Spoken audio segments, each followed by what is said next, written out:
வணக்கம். வினோ மீடியா உங்கள் ஊடகம். திருப்பரங்குன்றம் மலையில் தீபம் ஏற்றும் பிரச்சினை, நீடிக்கும் சர்ச்சை. இதற்குள் என்ன அரசியல்? சமீபத்தில் நடந்து முடிந்திருக்கிறது அதிமுகவின் பொதுக்குழு கூட்டம். பொதுக்குழுவில் நிறைவேற்றப்பட்ட தீர்மானம் கூட்டணிக்கு தலைமை தாங்கக்கூடிய கட்சி அதிமுக என்பதை உறுதிப்படுத்துகிறது. கூட்டணியில் யாரை சேர்த்துக் கொள்வது என்று தீர்மானிக்கும் அதிகாரத்தை எடப்பாடி பழனிசாமி அவர்களுக்கு வழங்கி இருக்கிறது பொதுக்குழு. நீதித்துறையில் அரசின் தலையீடு இருக்கக்கூடாது என்று கேட்டுக்கொள்ளும் பொதுக்குழு தீர்மானத்தின் ஒரு பகுதி தமிழக அரசு மீது பாய்கிறது. நீதித்துறைக்கே சவால் விடும் ஆட்சியாளர்களின் ஆதிக்க மனப்பான்மையை வன்மையாக கண்டிப்பதாக சொல்லும் தீர்மானம் திருப்பரங்குன்றம் மலையில் தீபம் ஏற்றும் பிரச்சனையை குறிப்பிடுவதாக புரிந்து கொள்ளலாம். ஆட்சியாளர்கள் என்பதை நேரடியாக சொன்னால் அது முதல்வர் ஸ்டாலின் அவர்கள்தான். இந்து அமைப்புகளும் பாஜகவும் திருப்பரங்குன்றம் மலை மீது தீபம் ஏற்றும் நிகழ்வில் காட்டிய தீவிரம் காரிய சாத்தியப்படாமல் போனதால் அந்த ஏமாற்றத்தில் பாஜகவுடன் பங்கு கொள்கிறது அதிமுக. திருப்பரங்குன்றம் மலையில் சிக்கந்தர் தர்காவின் அருகில் இருக்கும் தூண் மீது தீபம் ஏற்றும் முயற்சி தோல்வியில் முடிந்த நிலையில் தீபம் ஏற்றுவதில் இஸ்லாமியர்களுக்கு எந்தவித வருத்தமோ பிரச்சனையோ இல்லை என்றார் பாரதிய ஜனதா கட்சியின் மாநில செயலாளர் நயினார் நாகேந்திரன். 2026 தமிழக சட்டமன்ற தேர்தலை மனதில் வைத்துத்தான் இஸ்லாமியர்கள் உடனான உறவை அங்காளி பங்காளி என்று கொண்டாடுகிறார் ஸ்டாலின் என்று குற்றம் சாட்டினார் அவர். திருப்பரங்குன்றம் மலையில் தர்காவின் அருகில் தீபம் ஏற்றுவதால் இஸ்லாமியர்களுக்கு பிரச்சனையோ வருத்தமோ இல்லை என்று எதன் அடிப்படையில் சொல்கிறார் நயினார் நாகேந்திரன் என்பது தெரியவில்லை. தீபம் ஏற்றிக்கொள்ள அனுமதி தந்து உயர்நீதிமன்றம் உத்தரவு பிறப்பித்துவிட்ட பிறகு இஸ்லாமியர்கள் எதுவும் செய்வதற்கில்லை. தமிழக அரசு என்ன செய்ய போகிறது என்பதைத்தான் அவர்கள் பார்க்க முடியும். அதைத்தான் செய்தார்கள். மற்றபடி தீபம் ஏற்றுவதால் பிரச்சனை கிடையாது என்று அவர்கள் நினைத்திருக்க போவதில்லை. தீபம் ஏற்றுவதில் தொடங்கும் இந்த பிரச்சனை அடுத்தடுத்து என்ன மாதிரியான வடிவம் எடுக்கும் என்பதை பற்றி யோசித்து அவர்கள் கவலை கொண்டிருக்கத்தான் வேண்டும். திருப்பரங்குன்றம் தீப விவகாரம் அரசியலோடு சம்பந்தப்பட்டு தொடரக்கூடிய பிரச்சனையாக இருக்கிறது. உணர்வு ரீதியிலான இந்த விவகாரம் அடுத்தடுத்த தளங்களுக்கு போகும் பட்சத்தில் தமிழகத்தில் பதற்றம் ஏற்பட அதிக வாய்ப்புகள் இருப்பதை மறுப்பதற்கில்லை. அதன் காரணமாகத்தான் திமுகவின் கூட்டணி கட்சிகள், நாம் தமிழர் கட்சி உள்பட முக்கிய கட்சிகள் எல்லாம் அயோத்தி போல தமிழகமும் மாற வேண்டும் என்று பாஜக நினைக்கிறது என்று விமர்சிக்கின்றன. அந்த மாதிரியான விமர்சனங்களுக்கான பதிலாகத்தான் அயோத்தி போல தமிழகமும் மாறுவதில் என்ன தவறு என்று கேட்டார் நயினார் நாகேந்திரன். அயோத்தி பிரச்சனை நாடறிந்த விஷயம். 1992ஆம் ஆண்டு டிசம்பர் 6ஆம் தேதியன்று அயோத்தியில் பாபர் மசூதி இடிக்கப்பட்டது. தொடர்ந்து கலவரம் மூண்டது. இன்று வரை ஒவ்வொரு வருடமும் டிசம்பர் 6ஆம் தேதியை கருப்பு தினமாக அனுசரித்து கொண்டிருக்கிறார்கள் இஸ்லாமியர்கள். உச்ச நீதிமன்ற தீர்ப்பின் அடிப்படையில் அயோத்தியில் பாபர் மசூதி இடிக்கப்பட்ட இடத்தில் ராமர் கோயில் கட்டப்பட்டது. ராமர் கோயில் கட்டப்பட்டதை சாதனை என்று சொல்லிக் கொள்கிறது பாஜக. கடந்த நாடாளுமன்ற தேர்தலில் வெற்றி பெறுவதற்கு ராமர் கோயில் கட்டினோம் என்பதை பிரச்சார உத்தியாக பயன்படுத்தியது பாஜக. ஆகையால் தான் அயோத்தியில் நடந்தது போன்ற மத மோதலை உண்டாக்கி இந்துக்களின் உணர்வுகளை எழுச்சி பெற செய்து தமிழ்நாட்டிலும் அரசியல் லாபம் பெற பார்க்கிறது பாஜக என்ற அர்த்தத்தில் இங்கே குற்றம் சாட்டுகின்றன திமுக உள்ளிட்ட கட்சிகள். இஸ்லாமியர்களின் ஆதரவு பாஜகவுக்கு இருக்க போவதில்லை என்கிற நிலையில் அவர்களை பற்றிய கவலை பாஜகவின் மாநில தலைவருக்கு தேவை இல்லைதான். ஆகையால் அயோத்தி போல தமிழகமும் மாறுவதில் என்ன தவறு என்று அவர் கேட்டிருப்பதிலும் ஆச்சரியம் இல்லைதான். நயினார் நாகேந்திரன் அவர்களின் இத்தகைய பேச்சுக்கு பதில் தந்திருக்கும் திமுகவின் நாடாளுமன்ற உறுப்பினர் கனிமொழி, எந்த அயோத்தி போல தமிழ்நாடு மாற வேண்டும் என்று கேட்டு பதிலடி தந்திருக்கிறார்.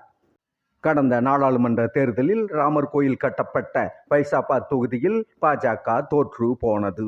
அதை நினைவுபடுத்தும் கனிமொழி அவர்கள், பைசாபாத் தொகுதியில் தோற்றது மாதிரியான தோல்வியைத்தான் தமிழ்நாடு ஏற்கனவே தந்து கொண்டிருக்கிறது என்று பாஜகவை சீண்டி பார்த்திருக்கிறார். சற்று கூர்மையான விமர்சனமாக இருக்கிறது இது. திருப்பரங்குன்றம் தீப பிரச்சனை முழு அரசியலாக மாறிவிட்ட நிலையில் தமிழ்நாட்டின் எதிர்க்கட்சியான அதிமுகவுக்கு திமுகவை குறை சொல்வதை தவிர வேறு வழியில்லை என்றாகிவிட்டது. நீதிமன்ற தீர்ப்பினை மதித்து செயல்படாமல் பிரச்சனையை பெரிதாக்கிவிட்டது தமிழக அரசு என்றார் எடப்பாடி பழனிசாமி. பாஜகவோடு கூட்டணி சேராமல் இருந்திருந்தால் எடப்பாடி பழனிசாமி அவர்களின் பேச்சு இப்படி இருந்திருக்காது. ஏனென்றால் திருப்பரங்குன்றம் மலையில் பிரச்சனைக்குரிய தூண் மீது தீபம் ஏற்றுவதற்கு அதிமுக ஆட்சி காலத்திலும் அனுமதி இல்லை. வழக்கமான இடத்தில்தான் தீபம் ஏற்றிக்கொள்ள வேண்டும் என்பதே அன்றைய அதிமுகவின் நிலைப்பாடு. இந்த நிலவரத்தில் திருப்பரங்குன்றத்தில் தீபம் ஏற்ற முயற்சி செய்தவர்களை கலவரத்தை தூண்ட முயலும் மதவாத கும்பல் என்று சொல்வதற்கு தயங்கவில்லை நாம் தமிழர் கட்சியின் தலைமை ஒருங்கிணைப்பாளர் சீமான்.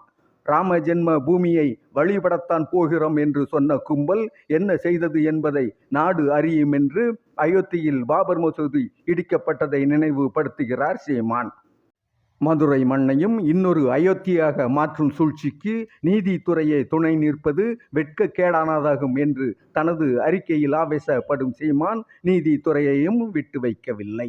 சூழ்ச்சிக்கு நீதித்துறையும் துணை போகிறது என்ற அவருடைய வார்த்தைகள் தீபம் ஏற்றப்பட வேண்டும் என்ற இன்றைய உயர்நீதிமன்ற தீர்ப்பை அர்த்தப்படுத்துகிறது. இன்னொரு முக்கிய கட்சியான தமிழக வெற்றி கழகமோ பல நாட்களாக கடின அமைதியில் இருந்தது. மத ரீதியிலான தீப பிரச்சனையில் கருத்து சொல்வதால் இந்துக்கள் அல்லது இஸ்லாமியர்கள் ஆகிய இரண்டில் ஏதோ ஒரு தரப்பின் எதிர்ப்பை சந்திக்க வேண்டியதிருக்கும் என்பது அதன் எண்ண ஓட்டமாக இருந்திருக்கலாம். ஆகையால் அமைதியாக இருப்பதுதான் நல்லது என்று அந்த கட்சி யோசித்திருக்கும் என்பதாக புரிந்து கொள்ளலாம். அமைதியாக இருப்பதை தற்காப்பு உத்தியாக நினைத்திருக்க வேண்டும் தமிழக வெற்றி கழகம். அதன் அமைதி பாரதிய ஜனதா கட்சிக்கு ஆதரவான மனநிலையில் இருக்கிறது தமிழக வெற்றி கழகம் என்கிற ரீதியில் விமர்சனங்களை உண்டாக்க ஒரு வழியாக மௌனம் கலைந்தது. என்றாலும் கவனமாகத்தான் இருக்கிறது தமிழக வெற்றி கழகம். பத்திரிகையாளர் சந்திப்பை நடத்திய தமிழக வெற்றி கழகத்தின் துணை பொதுச் செயலாளர் CTR நிர்மல்குமார் நீதிமன்றத்தில் வழக்கு இருப்பதை சுட்டிக்காட்டி தீப பிரச்சனையில் கருத்து சொல்வது சரியாக இருக்காது என்று நழுவினார். அதே சமயம் திமுக மீதுதான் குற்றம் இருக்கிறது என்ற இடத்திற்கு நகர்ந்தார் அவர். பதற்றம் ஏற்படுவதற்கு அடிப்படை காரணம் திமுகவின் செயல்பாடுகள் தான் என்றார்.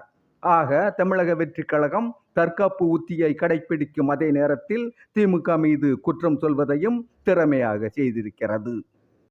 நீதிமன்ற உத்தரவை கூட பொருட்படுத்தாமல் இந்து மத உணர்வுகளுக்கு எதிரான நிலைப்பாட்டில் இருக்கிறார் முதல்வர் ஸ்டாலின் என்று பாஜக நிரூபிக்க முயல்கின்ற இந்த நேரத்தில் அதை பற்றி முதல்வர் ஸ்டாலின் கவலைப்பட்டதாக தெரியவில்லை.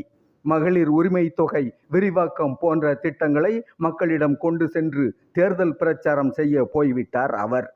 தீபம் ஏற்றப்பட வேண்டும் என்று நீதிமன்றம் 2 முறை உத்தரவிட்டும் அதை செயல்படுத்த முனைப்பு காட்டாத முதல்வரை பாஜக எதிர்பார்த்திருக்காது. தீபம் ஏற்றும் நிகழ்ச்சியில் பங்கு பெற்று அதை ஊடக வெளிச்சத்துக்கு கொண்டு வந்து இந்து மக்களுக்காக நாங்கள் இருக்கிறோம் என்று உணர்த்த முயன்ற பாஜகவுக்கு ஏமாற்றம்தான்.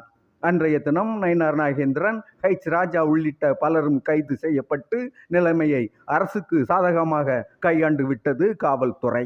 அதன் பிறகு வளர்ச்சி அரசியல் வேண்டுமா அல்லது வேறு வகையான அரசியல் வேண்டுமா என்று கேட்டு அதற்கான பதிலை மக்கள் முடிவு செய்வார்கள் என்று தனது வலைத்தளத்தில் பதிவிட்டிருந்தார் முதல்வர் ஸ்டாலின். வளர்ச்சி அரசியல்தான் வேண்டும் என்பது போல திருப்பரங்குன்றம் பகுதியிலேயே முதல்வருக்கு பதில் கிடைத்தது. கடை அடைப்பு நடத்தி தங்களுக்கு ஆதரவு தருமாறு இந்து அமைப்புகள் கேட்டுக்கொண்ட போதும் அதற்கு அங்குள்ள வியாபாரிகள் செவிசாய்க்கவில்லை. இந்த சம்பவம் முதல்வருக்கு சற்று நிம்மதியை தந்திருக்கும். என்றாலும் வழக்கு விசாரணை, உண்ணாவிரதம், நாடாளுமன்றம் வரையில் எதிரொலித்து கொண்டிருக்கும் இதன் தாக்கம் ஆகியவற்றால் சட்டமன்ற தேர்தல் முடியும் வரை திருப்பரங்குன்றம் தீப பிரச்சனை அணைந்து விடாமல் எரியும் என்றே தோன்றுகிறது. நன்றி, வணக்கம்.